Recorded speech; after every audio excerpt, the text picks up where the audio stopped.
أعوذ بالله السميع العليم من الشيطان الرجيم. بسم الله الرحمن الرحيم. فنصلي ونسلم على رسول الله محمد بن عبد الله صلوات الله وسلامه عليه وعلى آله وأصحابه رضوان وعلى من تبعهم بإحسان إلى يوم الدين. السلام عليكم ورحمة الله تعالى وبركاته. Chers frères et sœurs d'Islam, nous remercions Allah subhanahu wa ta'ala, nous le glorifions. Allah, le omnipotent, le omniscient, le très miséricorde Allah, de tout miséricorde Allah. Nous demandons à Allah subhanahu wa ta'ala de nous faciliter la prière, salut, paix sur le prophète Mohammed, ainsi que sa famille, et qu'Allah agrée ses disciples et tous ceux qui vont les suivre jusqu'au jour de la résurrection. Nous parlons aujourd'hui, chers frères et sœurs en islam, sur le quatrième prophète et messager qui s'appelle Hud. En français, dans la Bible, on l'appelle Héber. Héber, chers frères et sœurs en islam, qu'est-ce que ça signifie en arabe? On nous appelle Hud. Hud, c'est la communauté ou le peuple de Adi dans le Coran. Les peuples de Adi, ou la communauté de Adi. Donc, Hud, il s'appelle Héber avec H, ou bien Héber simple avec E, B et R.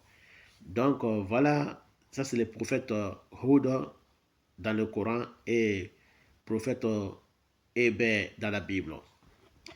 Voilà, chers frères et sœurs en islam, nous allons vous parler de cette nation et le prophète qui a été envoyé vers eux, qui est le prophète Hud alayhi salam. Donc, dans le Coran, Hud a été mentionné plusieurs fois. Donc, c'est le quatrième prophète et le messager. Qu'Allah fasse que ça soit bonheur pour nous dans les rêves, qu'Allah fasse que ça soit bonheur pour nous dans ce monde ci-bas et l'au-delà.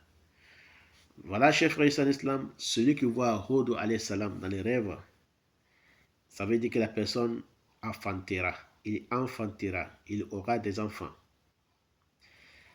La personne aura aussi dans son pays des élections successives, c'est-à-dire qu'il va y avoir plusieurs élections dans les pays, des élections répétitives.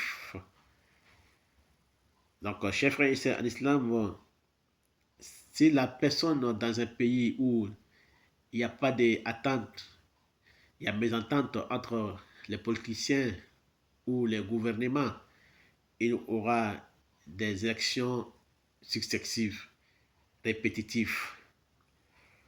Ça peut parler aussi, chers frères et sœurs en islam, de rendre la justice aux injustes.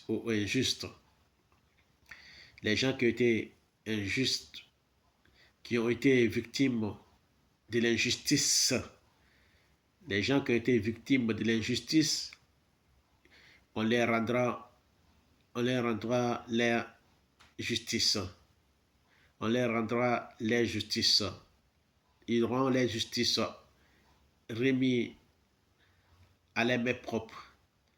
S'ils ont été victimes d'une injustice, ils seront débarrassés de cette injustice. Ils auront un bon résultat sur leur justice. Chers frères et sœurs en islam, donc ça nous parle de ça, rendre les jugements, meilleurs jugements aux ceux qui ont été victimes de l'injustice. Ça peut nous parler aussi des vengeances d'un roi, d'un président ou d'un dirigeant contre les personnes qui ont rêvé. Si c'était un groupe de personnes qui a rêvé, que tu as vu, qui était avec un groupe de personnes dans ta communauté ou parmi tes camarades, tes amis, que tu as rêvé, que vous étiez ensemble dans les rêves. Donc, ça peut nous parler des vengeances du gouvernement sur vous. Donc, les gouvernements, les présidents, les rois ou les chefs de village, chefs de canton ou les maires de la ville pourront se venger contre vous. Ça parle de vengeance du gouvernement. Ça peut parler aussi, chers frères et sœurs, en islam, de gagner sur ses ennemis. Les ennemis seront vaincus et tu seras vainqueur. Ça peut aussi parler aussi de gagner sur les bandits, les gangsters. Les gangsters ils seront vaincus et le gouvernement sera vainqueur. Ça peut parler aussi que les voleurs, les gangsters, les vagabonds, ils seront menés à obéir au gouvernement. Ils seront menés à obéir au président et au roi, et au chef du village et au chef du canton. Tout ce qui est voleur, vagabond, gangsters, cambrioleurs, ils seront tous soumis au gouvernement, au chef du village, au chef du canton. Ça peut nous parler aussi des dérapements du chemin droit. Ça peut nous parler aussi de lever la voile sur les mensonges.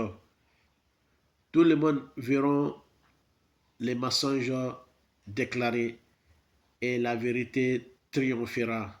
Ça parle de dévoilement des mensonges et la vérité sera triomphée.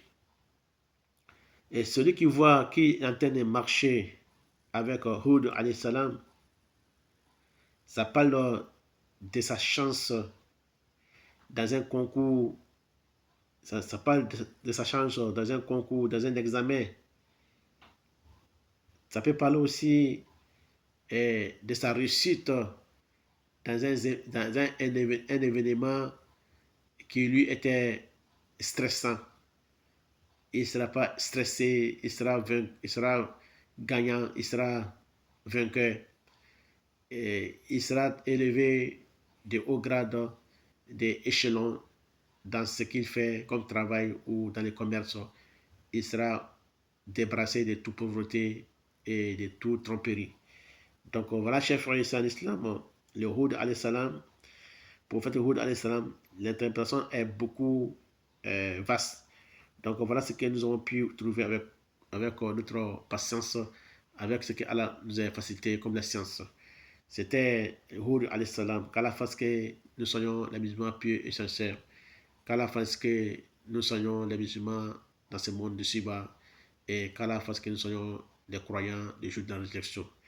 Voilà, c'était l'interprétation du rêve du prophète et messager Hud alayhi salam, quatrième partie. Donc nous allons parler très prochainement de Saleh alayhi salam, qui est mon homonyme à moi-même, qui s'appelle Saleh alayhi salam. Donc nous allons parler de Saleh alayhi salam, qui est le cinquième messager et prophète dans notre intervention dans les interprétations des rêves, Inch'Allah Ta'ala. Donc à la face que nous soyons le jour-là en force et en puissance pour pouvoir bien interpréter, Inch'Allah Ta'ala, les restes des prophètes et les messagers. Wassalamu alaikum wa rahmatullahi wa barakatuh wa ila liqa.